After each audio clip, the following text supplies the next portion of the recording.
In this episode, we're going to talk to Adrianne about running her safety consultant business while being a full-time RVer. We'll also talk about growing your business through email marketing, getting the consultant mindset, and some networking tips.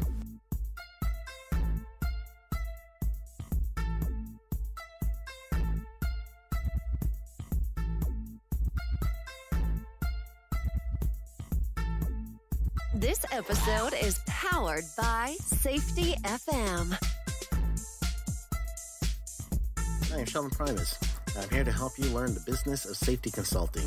This podcast, The Safety Consultant, will give you the tools to be your own boss by protecting the safety and health of others. It's a win-win. But before this episode, here's a message from our sponsor.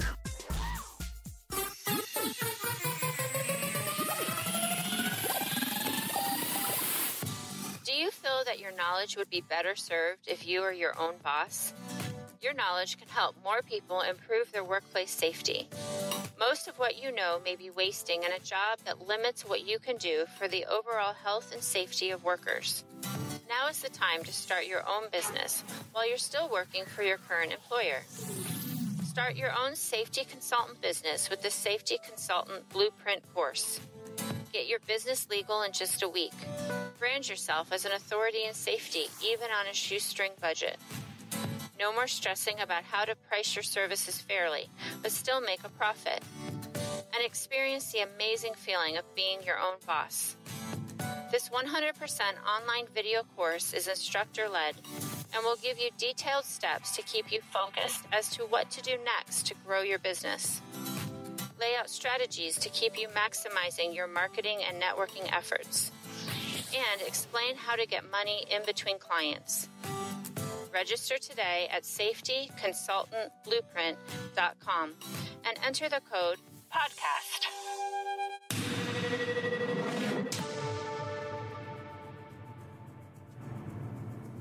I went back to look at some of the questions, and one of them to you was, you suggested to do a free webinar. And so one of my thoughts was, if you provide a free webinar or a workshop, does that give a potential client the impression of a continuously working for free? Have you experienced that? No, not at all, because what a webinar is for is you're basically information marketing. So you're going to provide, if it's one-on-one, then it's not really as much as a webinar as it is just a coaching call.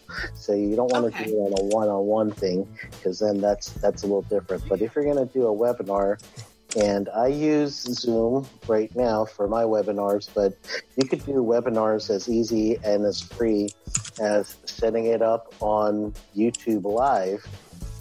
And a YouTube Live event and post that in, the LinkedIn groups you belong to. You could post it in the safety consultant group that we belong to. You could post it in some of the other groups and say, here's my topic, and they'll show up live.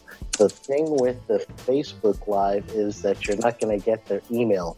That's what you really want. You want the email, and you're going to have to get a service for that. So it's not providing free service for them, the one client. It's actually marketing yourself to a mass.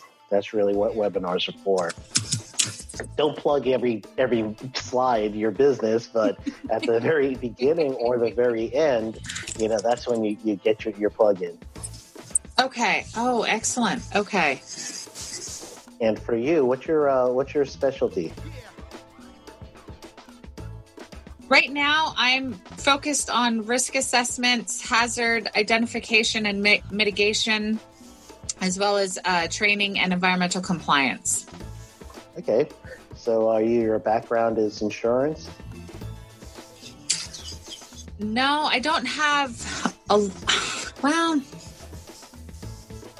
I've not worked for an insurance company. No. Okay. Those are like keywords I hear a lot in the insurance industry. So that's what made me think you're in insurance. What is your background? Oh, Honestly, it's environmental and health and safety. It's actually wearing two hats. Yep, that's mine too. Anywhere from stormwater, working in Stormwater or Clean Water Act, and anywhere from mostly general industry in the OSHA realm. And yeah, so just back and forth with both of those. And how far along are you with your business? In terms of how long have I been in business? Mm-hmm. I have since September of last year. Okay. Have you chosen your name and everything, and you've got your company going? What is your name then? Yes, I am Evolving EHS. Evolving EHS. Yes. So my website is evolvingehs.com. And so I've got a website up and going and a name and all of that. Yes. All right. So with your website, and I have to dismiss something real quick, so you might see my hand coming at you. Okay. But with your website, and this is actually going to help me with how to lead some of your questions. But with your website, once I get on your website, what happens? You will come to my homepage. Mm-hmm. And if you scroll down a little bit, you'll see my services. And then at the very top, you'll see about me, services, and a homepage, I believe. Okay. And are you using WordPress? Yes. Okay. So are you familiar with... hold on. There we go. Are you familiar with pixels? No. Okay. Pixels are pretty much... Have you ever been to Amazon.com and you're going shopping, and then all of a sudden they find you on Facebook, they find you on your email, they find you everywhere else, and you're just seeing the same thing you were shopping for in every social media you've ever gone to? Yes. They pixeled you. So that means that once you get on their website, there's a little 1x1 bit code that actually gets embedded into your cookies. You remember those? Yes. So that gets embedded there, and it follows you basically throughout your experience online. So, gotcha. Facebook and Google are the two most prominent ones that you would need pixels for. So the pixel would be great to put on your website. And the reason why you would, and it'll be so long to tell you how to do a pixel, but Sure. The best way to figure it out would be go to YouTube. Everything's YouTube now, right? Yeah, no kidding, right? So go to YouTube and do Facebook Pixel and do a search for that. So once you get into the Facebook Pixel search, and go through some of those videos, I'm trying to think if I have one already. I may have. I may have it on my YouTube channel, or if not, I may have it in our group. If not, it might be something I'll bring up. But and then the next one you want to do is a Google Pixel, and this kind of wraps into your webinar question, because what it'll be is there's also a webinar service. I'm trying to remember what it is. That is, I can't remember the name of it, but it's free-ish. They'll basically upgrade you to $100 a year. But it's a plugin for your WordPress.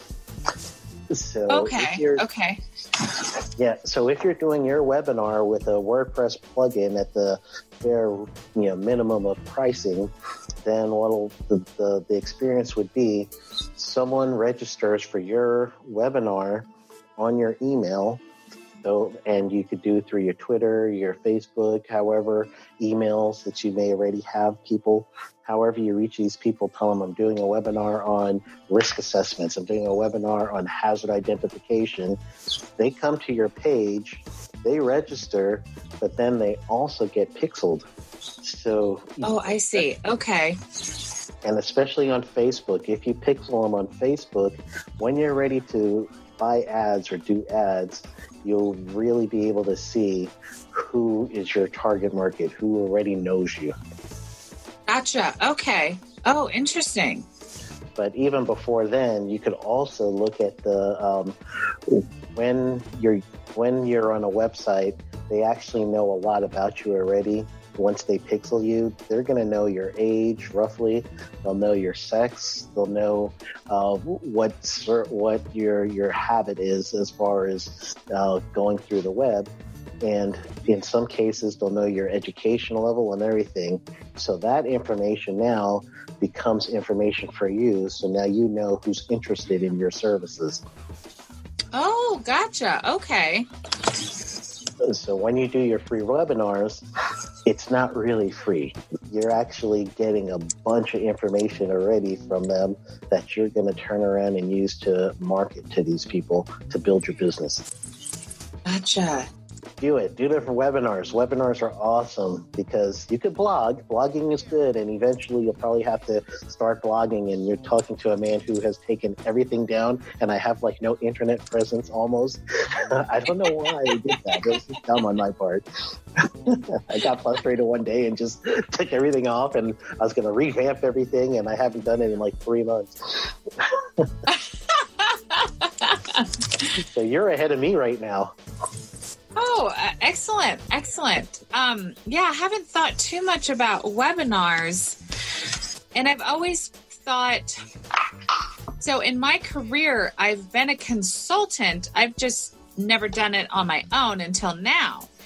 And from my experience, I've always felt like either in front of like an audience in terms of like a place and then people coming to my workshop and I always felt that was pretty good. But now the technology is changing so much where, you know, online stuff is pretty decent too. And more people are moving to the online and the webinars and things like that. So it's really good to hear you talk about the webinars and how efficient they are for you.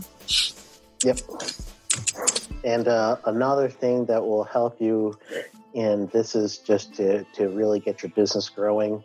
What are you using now for collecting emails? At this point, I've started entertaining the idea of MailChimp. But beyond that, just individual reaching out myself. Okay, so you get a business card, and so you probably have a stack of cards like all over the house. Yes, absolutely. You've got like one pocket in your bag that's probably overflowing with cards that you said, I got to get to those things. Exactly. All right, I've been there. So, you need a service, and MailChimp probably doesn't do it well yet. I use a service called ConvertKit. But you need a mailing service similar to that. And what you're looking for is something called an autoresponder. So what an autoresponder is if you've ever, like right now, I have, someone could do an introduction to OSHA course. And my introduction to OSHA course, they'll get an email sequence from me that I've already set up, so that they will also I get their email and I'll get the name, but they're getting something constantly from me that's a script I wrote out about a year or 2 years ago almost. I'm not doing the work. I'm not emailing it every day. It's actually doing it on a sequence. So what they call is an opt-in offer, or there's many different words for it. They also call it a lead magnet. Oh, okay. So you're basically saying, I will give you this. I'll give you a checklist. I'll give you a way to find audits. I'll give you access to my instant webinar that I just created for someone else. And in exchange, you're getting their email their name, and then your autoresponder takes over. So what you're doing is you're going to get them to know you, to like you, to trust you in a system that's automated. Gotcha. Okay. So think about like travel days, when you're ready to do a travel day and all of a sudden you know that you have to pull over so you could do a webinar. I've done those too. So you pull over, you do your webinar, and now that link is saved forever. That webinar is saved forever. You can actually do that webinar again and again and again in what's called an evergreen sequence. So the evergreen just means that, like, when you see a newbie that comes on the job, everyone calls them green, Yes. So that's really what it is. It's an evergreen system, meaning it's always going to be new to somebody. Gotcha. Okay. And once they're in that system, you do that webinar. You could have that webinar forever on your website, or you could constantly link to it in LinkedIn posts or whatever you need. And then once they see that webinar, you start a sequence of email number 1 is going to be all about you. Just a nice, hey, this is what I am. This is who I've been. This is my system in place. And you just really want to get that going. I need to know email number 1, all about Adrianne. I want to know where you came from. I want to know your experience.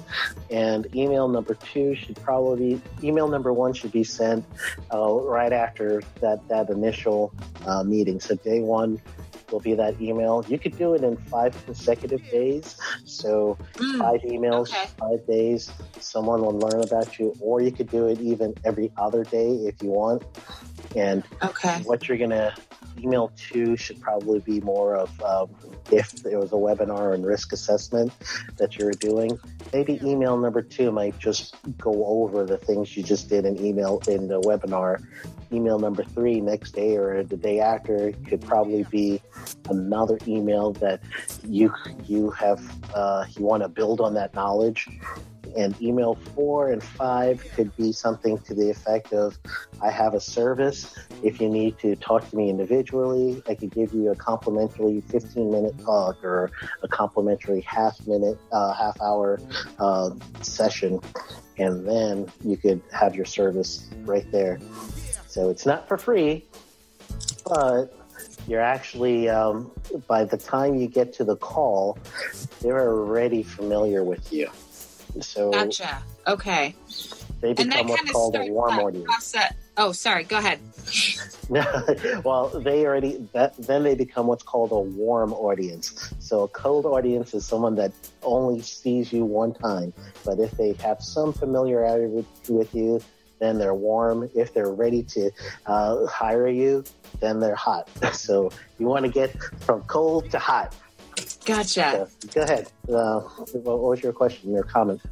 Oh, I was just going to ask, that way, that's the piece that people can start to get to know me, and then they can start determining if they like me, so then they can start also determining if they trust me. Yep. Gotcha. Okay. And then that comes with being prolific in a way that you're consistent, you're getting everything in there, you're going at different places, you'll see them, either Facebook or LinkedIn or Twitter or whatever you use. Pinterest is on, and then Instagram, however you do it. Gotcha. Okay. And it also sounds like a lot of needing to get to know social media and really getting on social media. Yeah, and the reason why I say that for you specifically is because of your lifestyle.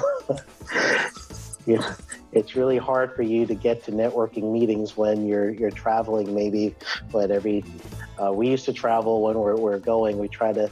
I would have jobs that last a week, and then we'll get traveling for the next job. So, and when we travel, we don't like to travel more than 3 days at a time. Hang out for a place for 2 days. Yes. So we'll do 6 hours was our limit. 6 hours a day. 3 days max, and then hang out someplace for 2 days, and then go travel again if we need to. And then when we get to a place, we usually try to stay there at least a week. So if you're running a similar schedule, I don't know your schedule, you might end up having to do things online as opposed to face-to-face. Gotcha. Okay. I never thought of it in that capacity. Okay. Yeah. Are you, I forgot, since you're full-time RVing, there's 2 types of full-time RVers, right? The stationary type and the travel type. What are you guys? We're probably both. Probably both, I would say. So you're still staying around the Washington region? Yep. And then other areas too. And then we'll go on to travel somewhere else. I think it's just finding that balance, right? Mm-hmm. Yeah, absolutely. When you do travel, are you trying to stay at RV parks, or are you going more national parks or scenic areas? All of the above. It depends on what area we're in, what's available to us. Okay, the reason why I say that is that's also going to be your connectivity. So you'll have to think about that. How are you connected? So do you have a Wi-Fi booster or a cell booster? Yes. Okay, excellent. You got to have those, because if you are going to be in anywhere, especially like if you do go through New Mexico area, or if you go through Arizona area, you may need 2 hotspots. One will be Verizon and one will be AT&T. So if you set up an online meeting and Verizon's not good, then go ahead and grab that AT&T hotspot and put it right next to your cell booster, and then you're good to go. Oh my goodness, I gotcha. See, I'm a consultant to the travelers. How interesting. Okay, excellent. And Sheldon, as far as what you do, are you in the same similar business, or do you focus on a little bit different services than I do? Actually, I pretty much do about the same. EH&S started with environmental before I got into safety. And ironically enough, you're on the stormwater side and I'm on the drinking water, wastewater side. Wonderful. Wonderful. And in fact, we're in the part of the country where I'm at, a lot of it, stormwater, it was stormwater and then wastewater rather than drinking water. Mm-hmm. Interesting. Yep. So you're familiar with the systems and and the Clean Water Act, like you mentioned before. Oh, very much so. Yes. Very, very much so. So services that you might be able to do, depending on your experience, can be waste analysis. You might be able to talk to them more about it really depends, but are you trained in hazardous waste operation, HAZWOPER? Yep, I'm trained in that. I'm trained in signing manifests, waste management. Mm-hmm. Excellent. Taking samples, stormwater sampling, soil sampling, air sampling, industrial hygiene sampling. Excellent. So, if that's the case, how have you worked with cities and counties before? Yes, I have. All right. So I think you might get in the door through training. Okay. So if you can, you should look into the water, wastewater, stormwater operator associations. Okay. And get plugged into those local associations. Do some training for them and make it CEU driven, continuing education unit driven. They all need it. And once you get locked into a city for being a CEU provider or a county or a parish, then you could always say, well, while I'm here, let's take a look at your confined space entry. Or while I'm here, a lot of times, let's say you're training and you're training specifically on, stormwater discharges, or even maybe even wet weather discharge, and making sure that they could control all their discharges in wet weather. They could do an assessment on all the drainage areas.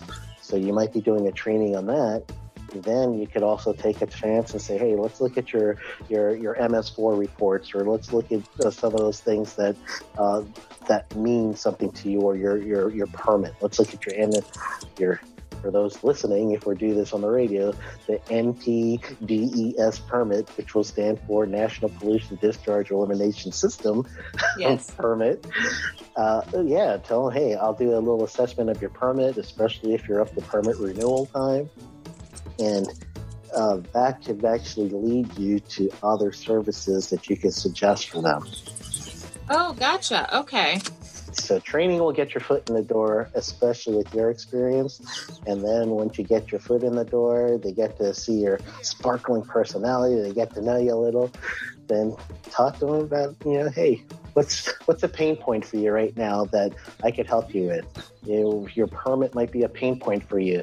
I could do your permits each year if you want me to, or each month I'll come in, I'll do your permit for you, and here's your price for that. Yeah, so I would, especially in that region, go like if you're going to go to Arizona, or I guess it's New Mexico, Albuquerque, New Mexico has the Balloon Fest. Go see the Balloon Fest with your family, and then while you're there, get some pre-treatment work to pay for your trip, or get some work with the EH&S in that area to pay for your trip. And what I would do is call a local library, find out how much it is to rent a room, and just start with a 20 person room, and from there hold a class while you're out. And, you could already know the locations you guys want to go to. So you just say, all right, we're going to be in Albuquerque. I'm going to call the Albuquerque library. I'm going to set up a 2-day class, pay whatever the rate is for 2 days. And I say libraries because the libraries are usually centralized, and they're cheap to rent. Okay. And they're really nice facilities. It's more like a meeting room, if you will. Excuse me. But it's perfect for starting your business with these 8-hour classes, a 16-hour class. You offer CEUs to these individuals coming to the class. And not only did you just make a business expense out of a trip that you're going anyway, then you're also making money to get you to your next trip. So gotcha. It's win-win. Gotcha. Okay. What you got? My last thing I was curious about was, one of my other questions was offering free services. I guess, do you offer a free service to gain more services at a later time? All right. It's the old wimpy, glad you play you Tuesday for our hamburger today. Remember that in Popeye? Yes, something along those lines. Okay, well, generally what happens is in context, you would have to see who's asking for this service. So let's say you've already done business with them, and you feel like this service is going to lead to more business by goodwill. Yeah, that's not bad. It just depends on how much time it's going to be, how much effort it's going to be on your part, because everything you do is billable. Because there ain't nobody else that's going to pay you except for you, right? Right. So then that becomes billable. So everyone walks that fine line, because it's the same discussion as do you give discounts or not. And, that was a lively debate on the Facebook group about, giving discounts or not. So that was a great question you posed. So, thank you. I really was looking at that, and I was looking at some of the responses, and it's a decision you have to make for your business, and it's also a decision that will change in your business. So you allow yourself the opportunity to change at a whim, because you're running your own business the way you want to run your business. So you don't owe it to yourself. You don't owe it to anyone else. You just owe it to yourself and your husband or your significant other. I don't know how to say that anymore, right? Right. At least you're politically correct. Yep. Politically correct, right? So in that way, you want to make sure that, you two joining of the minds. And, many occasions, my wife's like, you got to charge more. And she says, I hope you didn't give this away. So that's the first ground rule. But if someone's asking for a free service before you've actually done business, then it's akin to someone going to the dentist that's a buddy of theirs at church and saying, hey, after mass, can you take a look at this molar here? They're not going to do that. They just can't. Right. Because the flip side to everything is being insured. And you never want to think that someone's going to sue you, but in the same vein, you always have to think that someone's going to sue you. You are tied to a higher level because the things that coming out of your mouth, the recommendations that you're filling out, it can be legally binding because of the type of your position, your status as a consultant. So I often tell people, I'm sorry, I can't give you this type of advice or this type of service without a contractor payment because I want to make sure I protect myself. Oh, gotcha. Okay. So it's a little bit of a mind shift, right? Sure, absolutely. And depending on the situation too, absolutely. Yeah, because you are the professional and your recommendations now become legal. So in a way, you don't want to give somebody something for free that you may not be completely into because it's free work. You're not saying that you will or not, but I can tell you myself, sometimes I tell people, hey, I could do a free call for something, or I'll do a free conversation, but if it takes more than 15 minutes to look up, then we're going to have to talk about some sort of compensation in that way. And generally it's like students, because I do get a lot of students that come back and they need a little extra help, and I'm always there for students. I just have to make sure that there is a delineation, because the material or information I give them is always going to go back to the boss that they're going to use for systems or programs or anything else. If there's a fault in that, who are they going to come to, right? Oh, absolutely. Yes. And keeping in mind, as you just stated before, we don't want to think that we could be sued, but one, you never know.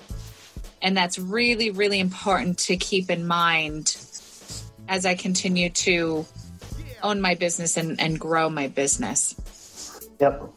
And it's also the mindset that'll be, at some point you have to be the professional, and the professional will get paid. And it's not always, compensation dollars for service. Sometimes it has to be some sort of legitimate paying. Because, for instance, let's say we exchange services, and it's not going to be a payment with dollars, but I could use the content for something else. Now it's payment, because now that content now could eventually get you either, it depends on everything that you do should have a purpose. So the content can be, I need to get more people on my mailing list. The content could eventually be, I need someone to take a course. So whatever your purpose is for that content, then that's still an exchange of work. It's a barter system at that point. Oh, gotcha. Okay. All right. And one of my last questions I had was, I think we touched on it a little bit in the Facebook, but I can't remember. One of them was the networking. How do we network? And I think you responded, we have to get through the gatekeepers, which I really liked that term. It's the truth, isn't it? It is.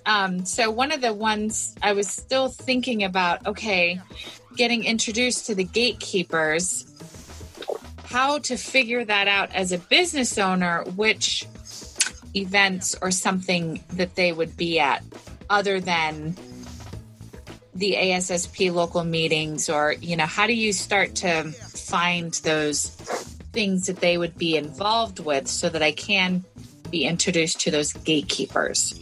Okay. Generally, where are you going first? What's your networking life right now? A lot of it is starting actually with the ASSP local chapters, starting there and figuring out what other events are within the area that could be applicable to what I'm doing. Okay. Good answer there, because ASSP has been really good at that type of networking, so that's not bad. And it's always a volume thing, like the people in sales, right? They have a certain amount of percentage of volume they need, right? Right. So to increase your volume to the right people, I would say get the people that already have a driver. So, for instance, if you go to a local event and the local event, even if you're not doing the event or not, but the event may say, we have OSHA coming in to do where are we now with OSHA meeting, that event's usually packed.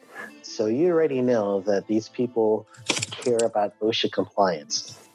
And maybe the same thing with the EPA official. So EPA official is coming out and all of a sudden they're all packed because they need to know what's going on in the regulations. As much as safety and health, we care about getting culture in. Consultants, bottom line, we're going to deal with more compliance issues and culture issues. So I would look for those events to network at. Bring a boatload of cards, and you're going to use OSHA's or whoever the main speaker is. They're drawing people already. You're going to be there in two reasons. You're going to be there to get the information, and you're going to be there to promote. So promote yourself, get the information out. I remember I went to one where there was an OSHA brand new assistant area director, and she said something wrong about one of the OSHA standards. And you could hear the hush in the room because everyone knew that she was wrong, but no one said anything. And I didn't want to bring it up either to be like the know-it-all. But she answered a question wrong to somebody there. I got that person outside when they were leaving. I talked to them. I explained the right answer. I showed them where it was. And I actually had my regs at the time because I was teaching a class near to them. And I brought my whole class in to hear the OSHA instructor during that time period. But I actually got business because I was able to steer them in the right way. And I wasn't the main event, but that's the best way to get your. You might have to be more of a remora. Do you know what a remora? Yes. Isn't that awesome? Yes. It's not that. It's a symbiotic relationship, right? So yes. You're gonna. I would, and the easiest way for you to find out where people are going to be is go to your Google Alerts. And when you get on Google Alerts, so basically just type in Google Alerts, your Google is going to pop up. Everyone actually has access to their own personal alerts. So if you have a Gmail. So just click on Google Alerts and type in keywords such as OSHA in Boolean search, which you do the quotation marks. So quotation, OSHA, close quotations, that's a Boolean search. So that means that Google's only going to search for that word within the quotes. So you're going to do a Boolean search for OSHA, comma, wherever you're going to be.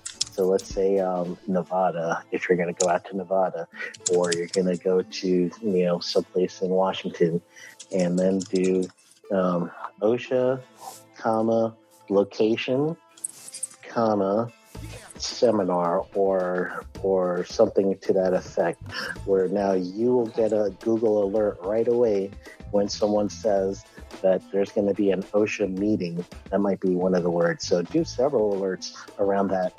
And if you know you're going to be in a certain area or it's going to be along your path, might as well stop by and, pull the RV in to, Cracker Barrel and go. If you haven't done Cracker Barrel, it's awesome. You got to do it at least.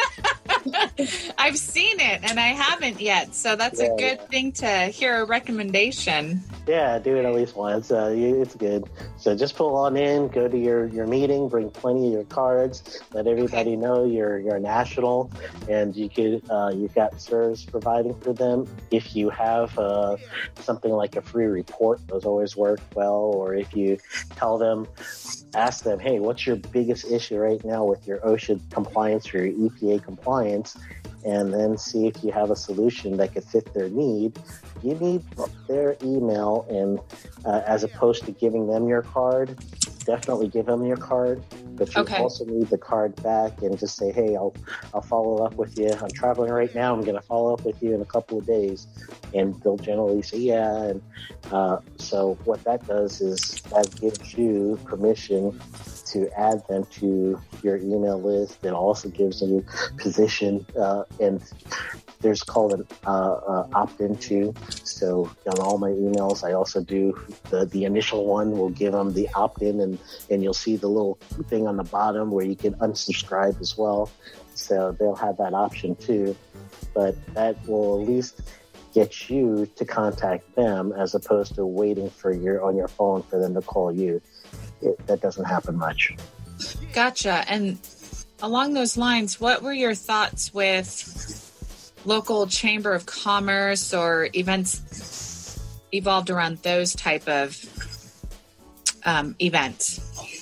Yeah, local chamber of commerce is okay. And then the other networking meetings, if you go with a purpose. And and your first maybe one or two will really open your eyes as to what type of meeting it is. Because I've been to some where I was there 6 months and it was just people who were exchanging different multi-level marketing groups that they belong to and try to get you sold in those.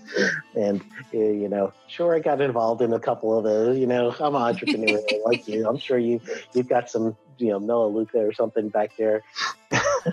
Oh, sure. Of course. That's the mind, right? The entrepreneur mind is, squirrel. Yes, exactly.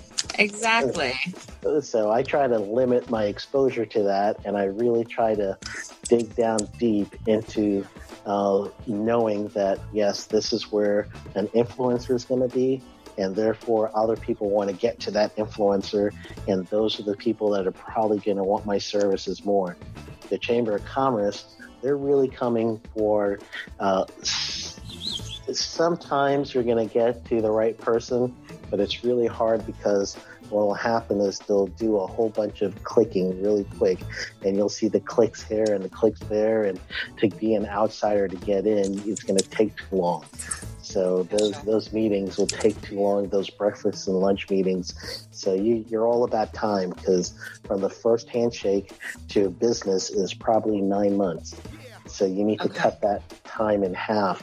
So it's 9 months because it's impressions. They need to see you more. They need to hear you more. They need to get more into buying your brand. So that's why the autoresponder will help, because it's actually giving impressions without you being there. Okay. Those are better. Those networking every now and then, I say you might have to go to a local chamber of commerce if you're going to be in an area for a while, because you want to kind of scope the area out. If you what's even better is if you go to an association meeting, like if there is a meeting for people who are specifically in stormwater or wastewater or any of the other fields that you're familiar with. And that networking meeting might be better off than a chamber of commerce. And the speaking circuit. Get yourself on the speaking circuit as soon as you can. Stat. All right. Excellent. And no problem there, because I enjoy public speaking where a lot of people may or may not, but it's not a issue for me. Yeah, good. Get on there and bring plenty of cards. If you have flyers, just put something on the back table or in the front table. Inevitably, someone wants to talk to you right afterwards, and that I've gotten plenty of business from those meetings. Okay, excellent. The chances are you won't get paid for them right away. It takes a little while before you do. But that's okay. You're still going to get some value, and you're giving value at the same time. So it's a win-win. Mm-hmm. Absolutely. Well, Sheldon, I think that's it for me for now. All right.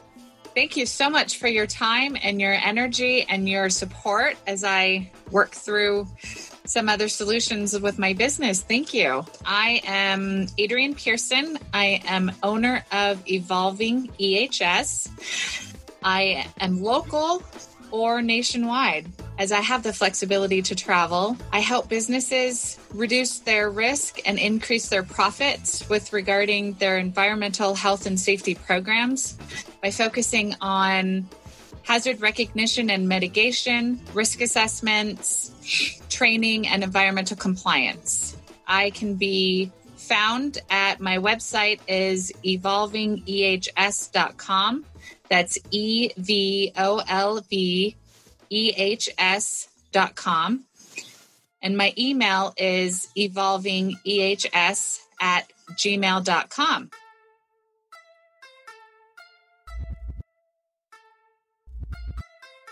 The tip of the week.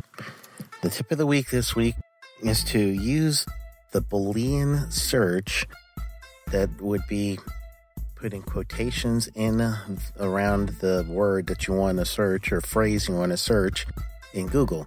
So if I want to look up safety consultant, and if I just typed in that without the quotations, I'm going to get a search from Google that'll be all safety.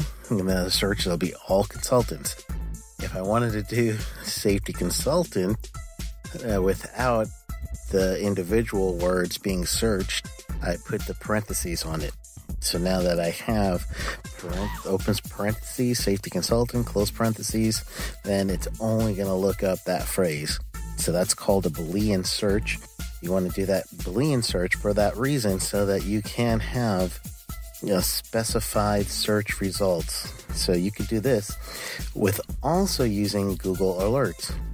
So I do this all the time. If I know I'm going into an area and I want to find out a little bit more about the area, I would do the name of the town and do that in quotations, then comma, and then it's either OSHA or it's something related to safety and health.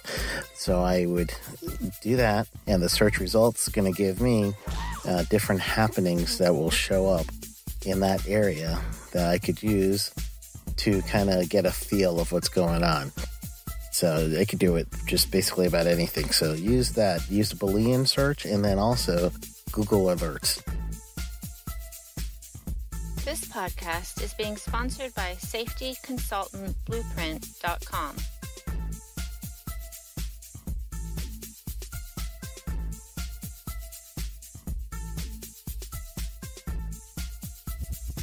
This episode has been powered by Safety FM.